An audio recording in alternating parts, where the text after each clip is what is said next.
We began last week talking about providence and salvation. And we looked at this in terms of what were the four world empires? Babylon, Medo-Persian Empire, Greece, and Rome. Of course, Greece being synonymous with Alexander the Great. And we just talked about basically the contribution that each one made to the fullness of time. And I'm not going to go over all that again, but you'll recall these points from that. The contribution from Babylon of synagogue worship, very similar even to how we carry on worship today. Medo-Persian, that strict law and order where even the king is subject to the laws. The Koine Greek language, contribution from the Greek Empire. Very, very precise, very flexible language. And then, of course, the Roman peace and also the Roman road system, which, combined with all these other attributes that kind of filter down, there's a ready-made avenue for spreading the gospel. And it's just amazing when you study that, and especially in context of Galatians 4:4. When the fullness of time was come, God sent forth His Son. That is really, really amazing. And I think I've mentioned this before. The book that I've used kind of as the basis for most of our study is by Cecil May, and it's called Providence, but it has sort of a subtitle, and it says The Silent Sovereignty of God. And I think that's a very powerful explanation of providence. It shows God is sovereign. And, it may not always be overtly in the form of a miracle that just, is right there in front of your eyes. And it's, of course, miracles are often called what in the Bible? Wonders. And that's a reference to the reaction that they often get. Providence doesn't get that. Wow, did you see that? Because it's silent, but it's the silent sovereignty of God. It shows He's in charge. Someone may be shaking his fist at God, so to speak, and God may not overtly be doing anything. In fact, there's an example. I want to look at this. This gets a little bit into a different avenue of providence. But go to the book of Acts.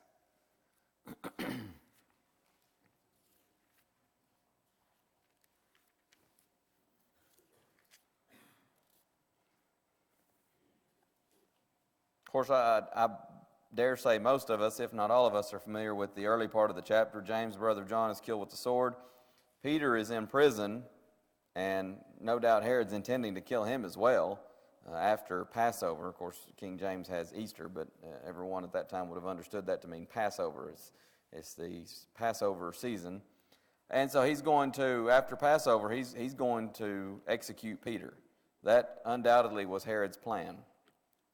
The angel comes, lets Peter out of prison, you know that story, and releases him, which would be a miraculous thing. God coming in the form, God sending His messenger, the angel, to go, and the chains just fall off from his hands. Obviously chains don't just fall off on their own.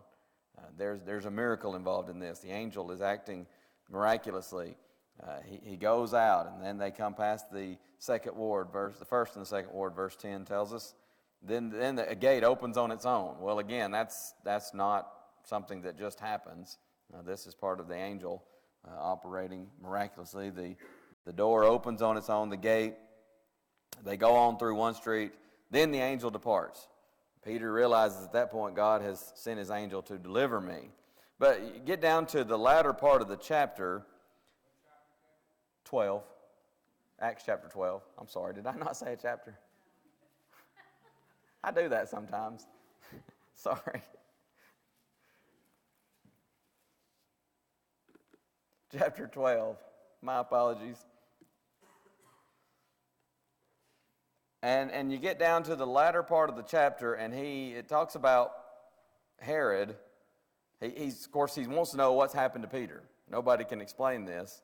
And again, that's part of the very definition of a miracle. Nobody can explain it. It's a miracle. It goes completely contrary to nature. It could not possibly happen naturally. He examines the keepers, commanded they should be put to death, verse 19. He went down from Judea to Caesarea, and there abode. Herod was highly displeased with them of Tyre and Sidon, but they came with one accord to him, and having made Blastus the king's chamberlain their friend, desired peace, because their country was nourished by the king's country. And upon a set day, Herod, arrayed in royal apparel, sat upon his throne and made an oration unto them. And the people gave a shout, saying, It is the voice of a God, and not of a man. And immediately the angel of the Lord smote him, because he gave not God the glory, and he was eaten of worms, and gave up the ghost. And don't miss verse 24. Herod has come, and now he is gone. But the word of the Lord, what? Grew and multiplied. Herod, you had your 5 seconds of fame, as we sometimes say. You chose to accept worship as if you're some kind of a deity. Now Herod's gone, but God's word just keeps on growing and keeps on multiplying. And so it does now, 2,000 years later. Herod is gone. It's just a memory. Nobody would even remember Herod, except for those who are really, really into world history, except that this happens to be recorded in Holy Writ. God's word just keeps growing and multiplying. But here's the thing. Herod, he had a Jewish background. He fully knew better. There's one God, and there's no such thing as idols, and he knew, certainly, just as a human being, common sense, he knew he certainly wasn't a God. And yet, what does he do? You can sort of see the ego being stroked here, and he says, well, they think I'm some kind of great orator, and he does not refuse this worship. There's a verse in Isaiah where God says, I am the Lord, that is my name. My glory will I not give to another, neither my praise to graven images. God says, I'm not about to give my glory to someone else. That's not, sometimes people will say, kind of being critical of God, he's so jealous, and he's got, no, that's just understanding that you don't give to someone else what rightfully belongs to another. Glory and honor and worship belong to God and God alone. And he says you cannot rightly give that to anyone else. And so when he accepts this worship, the angel of the Lord smote him. We know from studying the Jewish historian Josephus that it was a period of about, according to Josephus, it was a period of about 5 days that he sat there in agony, and the people mourned for him as he died. A very painful, agonizing death. But why did he die?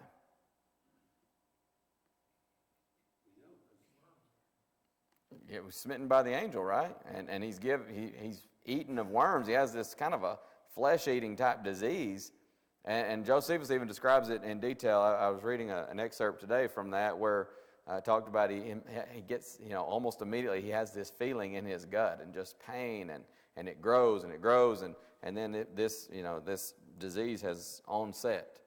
And then from that point, he's just in trauma and suffering and agonizing till his death, according to Josephus, 5 days later. But according to Josephus, and nothing here, no one says anything. No one really has, not a whole lot said about it here, obviously, but even in Josephus' account, there's no notice. And sometimes people say, well, why do people not say anything about the angel? I think it's clear. This was that silent sovereignty of God. This was God through the angel striking him. But this is, of course, this is something we learn about angels. More often than not, when an angel is present, seen or unseen? Unseen, more often than not. Now, sometimes they are. Sometimes they will make themselves seen. But more often than not, in Scripture, they're not. And so it seems here that this is God's angel striking him invisibly with this disease. And so the disease comes, seems to be an act of providence, that this disease hit him, and then 5 days later, he dies. It may be that he was just miraculously struck with the disease. I don't know that we could say 100% for sure either way, but bodies can contract illness, and so it may very well have been a providential act through the angel. Some of that, again, I'm kind of getting ahead into angels and providence, but I think it's, when you talk about the silent sovereignty of God, it's sometimes people act like God isn't God if he's not, to use the expression that sometimes folks use, guns blazing and just, thunder and lightning and that kind of thing. God says, I'm still Jehovah. I'm still all-powerful, whether it's silently manipulating history and events like we see with the world empires, or whether it's, parting a sea so that an entire nation of people walks across on dry land. Something like that. Still God. He's still omnipotent. He's still in control regardless. Sometimes, and that's one of the difficulties of a study on providence, sometimes you find yourself going, why did he not, in this instance, act, but he did over here? We've talked about that before in Acts chapter 12. Why did James, the brother of John, die, and then Peter gets miraculously released from prison by the angel? There are some questions we just don't know the answer to. And providence is one of those things that sometimes you find yourself in. You have to be careful because you don't want to get too far into the realm of speculation and go beyond what's written and presume on something that God hasn't revealed to us. James, no doubt, was being prayed for by the church, but yet he died. Peter's miraculously released. We're not told why. It's interesting. The Bible does not seek to satisfy man's curiosity. There are several places in the Bible that I find myself reading and I go, I wonder whatever happened there. You ever read about Simon the sorcerer and you wonder, I wonder what happened? I mean, Peter says, you're in the gall of bitterness, the bond of iniquity, repent and pray. Perhaps the thought of thine heart may be forgiven thee. And he asked Peter to pray for him. Did he stay faithful? I'd like to think so, but we're not really told. You ever wonder about Lazarus? John chapter 11, Lazarus come forth. What that must have been like as he's in paradise. And Lazarus was faithful. He's in paradise. He's got it really good. And he hears come forth, and I was wondering if maybe there was kind of a, oh man, I got to leave. I wonder what it was like for him living after that and constantly, we talk about the paparazzi today. I bet that man was hounded by people wanting to get a story, so to speak. Obviously they didn't have tabloids and things like that, but, everybody would want to get that story. Tell us what it was like. It just things like that make you curious, but the Bible doesn't tell us. So sometimes we just don't know, and that's what happens sometimes in providence. But the silent sovereignty of God, to me, that is one of the great descriptions of what providence is. And then we covered this slide, so I'm going to move through this quickly. Talking about honest seekers, Brother Keeble used to say, you don't have to be smart to obey the gospel, just honest. That's absolutely right. There are blessings promised to those who are seeking it. We talked about Acts chapter 8, where Philip was told to leave a very successful gospel meeting, as we would call it, and told to go out into the middle of nowhere, as we would say, and preach to one lone individual. Why? Because that was an honest seeker. And God's going to make sure he's hungering and thirsting after righteousness.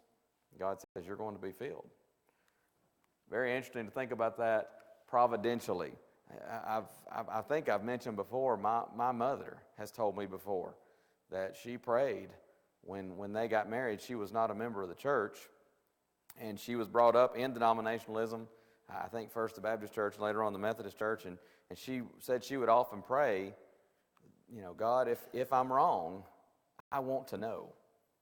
Please help me to find the truth if I'm ever wrong religiously. If I ever believe something that is not true, help me. And shortly after they get married, she said she especially prayed that, getting married and being a young wife and starting a new life together. And she just, and especially knowing that there were differences religiously between them.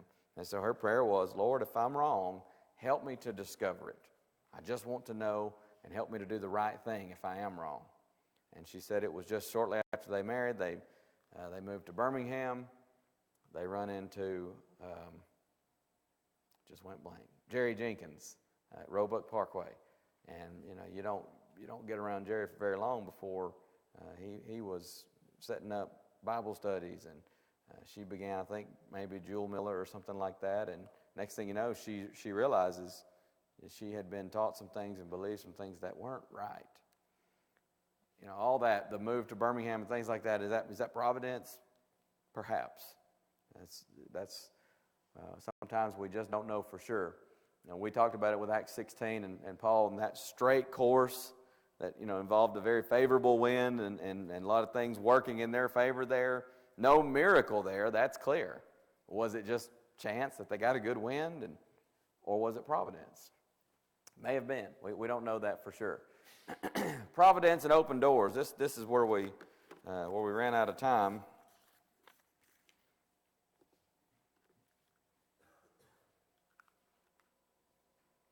Let's go to 1 Corinthians chapter 16.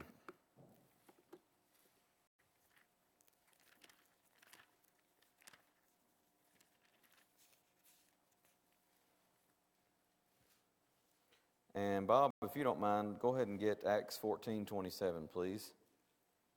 Who's got 1 Corinthians 16:9? Okay. For a great and effective door has opened to me, and there are many adversaries. Okay, so he says, a great and effective, or King James has effectual doors open unto me, and there are many adversaries. So God has opened a door. There's an open door there. And then Acts 14, what did I say, 27. And when they were come and had gathered the church together, they rehearsed all things that God had done with them, and that he had opened a door of faith unto the Gentiles.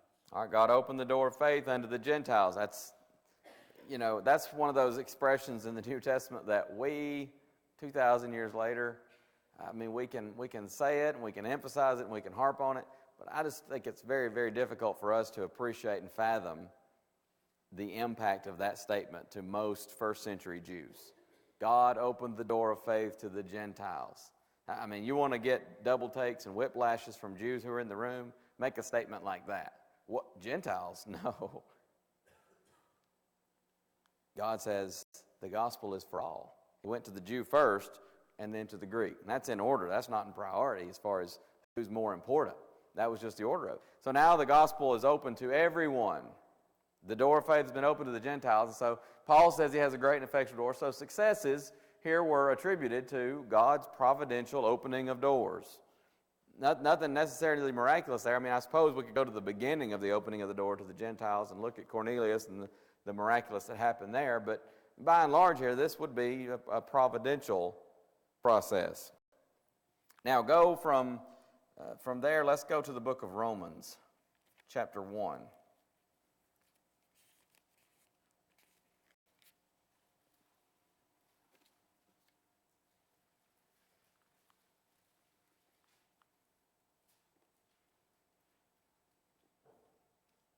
And someone read verse 15, please.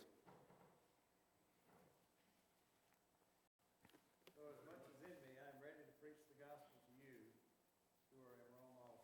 All right, Paul says, so as much as in me is, I am ready to preach the gospel to you who are at Rome also. He wants to go and preach in Rome. In fact, as Brother May even put it in his book, he had his heart set on it. He had his heart set on going to Rome to preach to them, to impart spiritual gifts to them. He's going to mention in verse 11 of this same chapter. But he's going to explain why he had not come to Rome at that point. Get over to chapter 15 and look there.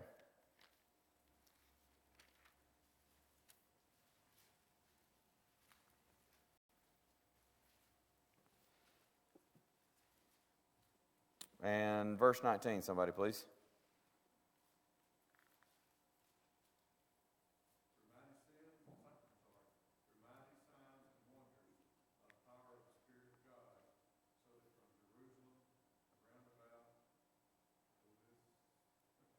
Illyricum.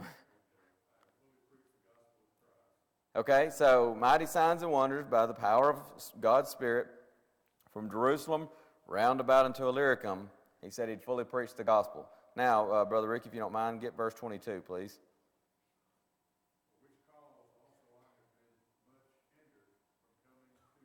Okay, so he says he'd preach the gospel in this region. In fact, verse 20 says he had strived to preach it not where Christ was named, lest he should build upon another man's foundation. And he says that's why I've been hindered, Paul tells him. He had his heart set on going to Rome, but he was hindered. Why? Well, because he's trying to go around to these places where Christ has not been named and preach the gospel to them. And so that had hindered him. Well, Was it Providence? I guess in a sense, because there were open doors in other places. But, he basically says he was hindered by his personal decision to work elsewhere, right? He'd made a decision. Was it wrong? No. But that was a decision that he'd made. Remember we talked about this in several lessons back. Sometimes there's a decision to be made, and there's not an absolute right decision there. Both decisions could put you within, as we sometimes say, within the will of God and work out. Paul's situation, if he'd gone to Rome, would he have preached the gospel? Absolutely. Would he have imparted spiritual gifts? Sure. Would it have benefited the church? Sure. By going to these places where Christ was not named, did he preach the gospel? Yes. Did he start up congregations of the Lord's people there? Yes. Did he impart spiritual gifts? Yes. Was the church benefited? Yes. Personal decision there. Not only that, here, I'll give you this quote from Brother Cecil May. Providence opened doors, but it does not dictate or coerce. Look at 2 Corinthians. You'll see what we're talking about here.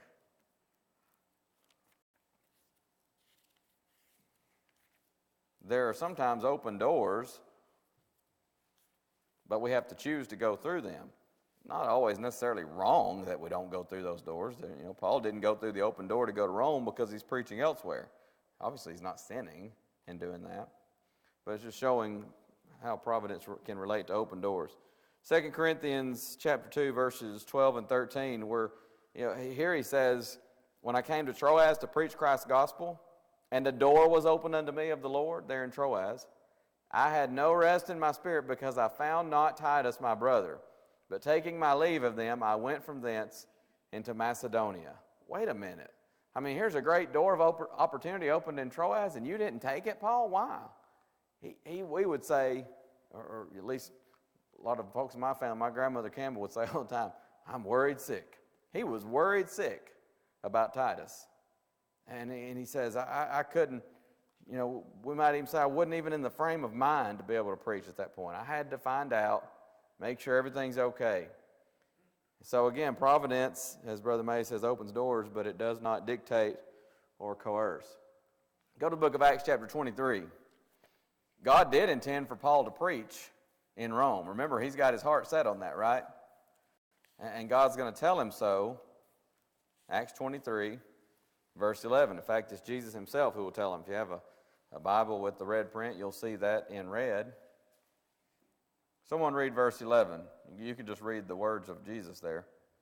And the night following, the Lord stood by him and said, Be of good cheer, for as you have testified concerning me at Jerusalem, so must you bear witness also at Rome. Paul maybe in this situation is thinking, wow, if I come to Jerusalem just to die and it all ends here?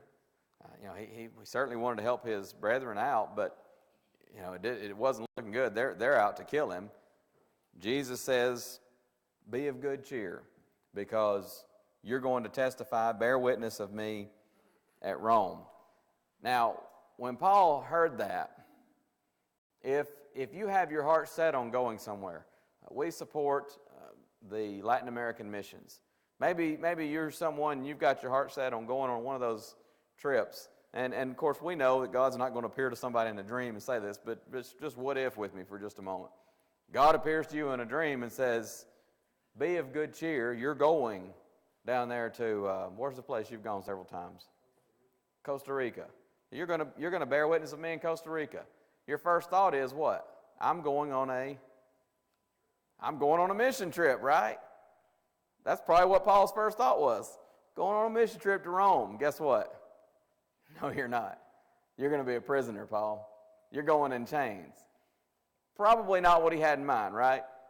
But it's providence at work. He's thinking, no doubt, I don't know, it doesn't tell us, but I think it's pretty clear that if you heard that and you're Paul, you're probably thinking, another missionary journey. I'm going to Rome. Great. But he's going to go as a prisoner. And perhaps that was the providence of God. In fact, there's some other things we can notice about this. Paul going as a prisoner, guess who covers the tab for that trip? It's not the brethren. It's the government. He's on the government's dime. And he's going to Rome to preach the gospel. that interesting? Not only that, he's allowed to live in his own house. Who's paying for that? Well, it doesn't tell us specifically, but I would still assume at this point it's the government. They're kind of got him under house arrest there. He's allowed to receive visitors. Wonder what he does when visitors come. Well, I can tell you because I know enough about Paul from reading my New Testament. People come to Paul, you don't talk long until you talk about the gospel. Maybe they come to talk to him about tent making. I heard you were pretty good tent maker. I got this problem, maybe you can help me fix that. But it wouldn't be long before he'd turn the conversation to Christianity. That's just Paul. But there's more. He was often chained to a guard. We know from Acts 12, verses 3 and 4, we looked at just a moment ago, when Peter was there with 4 quaternions of soldiers. This would be something like 16 guards, a rotating system. And, you begin to ask yourself the question, who was really the prisoner? I mean, can you imagine? Maybe some of these guards, they might have been pretty worldly. Maybe they're not very interested. And the guy maybe is telling his buddies, I got to go sit by this guy again and be chained to him. I'm on duty tonight. And you know what he's going to talk about? Jesus Christ. And he's going to talk about how this fellow's been risen. And man, sometimes I get so sick of that. I just wish I didn't have to go in there. And maybe after a few days of that, he starts listening, and it's different things for different people, but maybe it's the hope beyond this life that gets him to thinking. Next thing you know, he says, okay, Paul, tell me more. You say he was resurrected. I heard, I have some Jewish friends, and they say his disciples stole the body. Paul says, well, let's think about that for just a minute. Let's think about the logic of that. And you can just see how this, again, you begin to wonder, who's really the prisoner? Paul's going to preach to everybody he has a chance to preach to. Turn, if you haven't already, to Philippians chapter 1.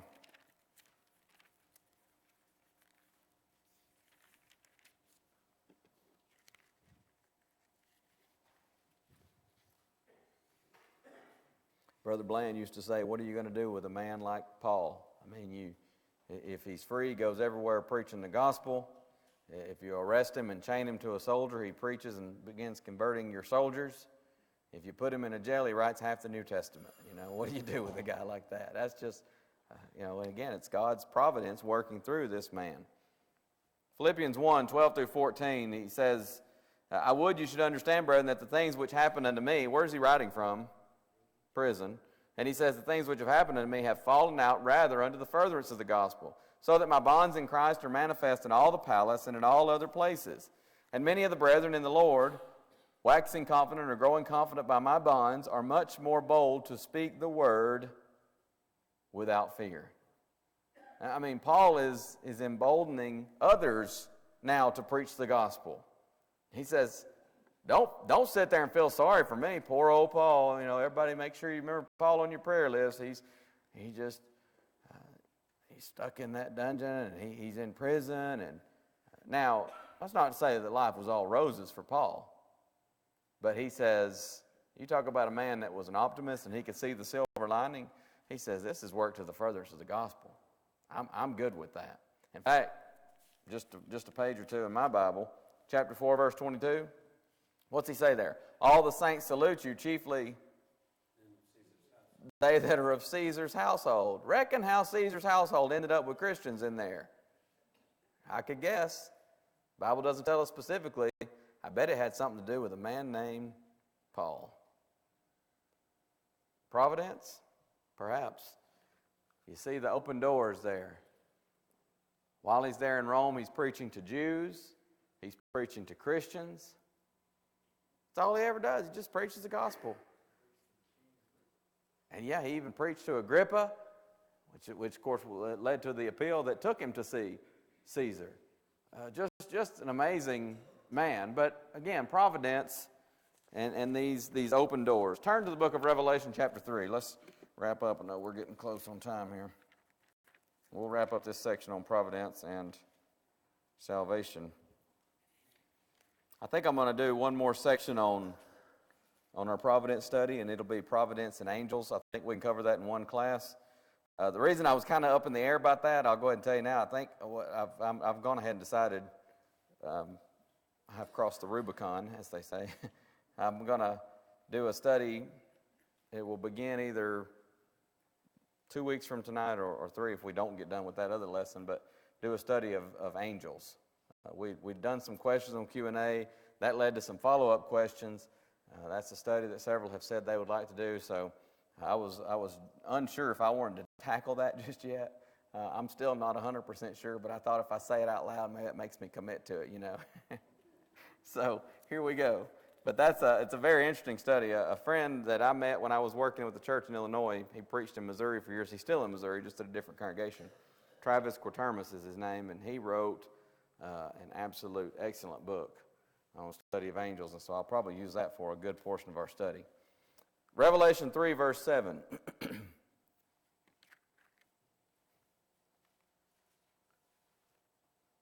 Notice what it says there. To the angel of the church of Philadelphia write, These things saith he that is holy, he that is true, he that hath the key of David, he that what? Opens, and no man shuts, and shuts, and no man opens. Jesus has sovereignty when it comes to the opening of doors. No one can open what he has shut. No one can shut what he has opened. I heard a preacher tell one time, and it was a very powerful illustration with me. I saw this when I was in preaching school, and that's been, 18 years ago, I guess. 98 to now, is that getting close? Something like that. I got to have help. But it stuck with me. But he talked about I can't remember if he was doing a prison ministry or if he'd gone in there for some specific purpose to see an inmate who had requested to see a preacher. I don't remember. But he goes in there and he says this was not just a little city jail or a county lockup. He said this was like one of those maximum security type places. And he said it was scary. And he says, you're walking down these places, and the guy that he went to see, or for whatever purpose he was there, he ended up kind of going on into the prison. It's not just in a little front area. But he said it was very intimidating. And he said, what I will never forget is when we turn to leave, and you see some of these guys and very scary-looking characters and things like that, and he says, you know what I'm doing? I'm following the man with the keys because he can open the doors. And when he opens that door and gets on the other side of it, he can shut the door and he can lock the door. And he said, when it comes to spirituality, we do well to follow the man with the keys. And that's Jesus Christ. Here in Revelation 3:7, it says he's got the key. He can open a door, and you can push, you can try, you can strain, you won't budge it. But he could shut a door. You can push, you can blast, you can strain, you can scream. Can't open it. Yes, sir.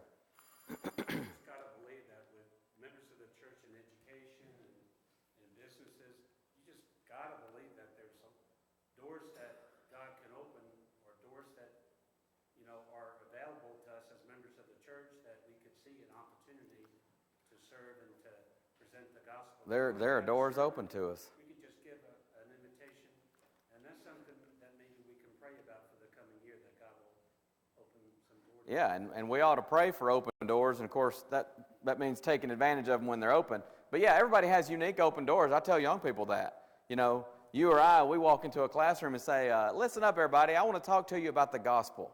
And man, there's just an uproar. You can't do that. This is a state school, and but a student, that's just freedom of speech. They can talk about it. They can invite people. But let me close with this. Jesus maintains an open door to salvation for everyone. See, somebody says this in his book on Providence. Revelation 3:20, you know the verse. Behold, I stand at the door and knock. If any man hear my voice and open the door, I will come into him and will sup with him and he with me. In John 14:23, Jesus says, if a man love me, he will keep my words, and my Father will love him, and we will come unto him and make our abode with him. And you know Revelation 22:17. The Spirit and the bride say, come.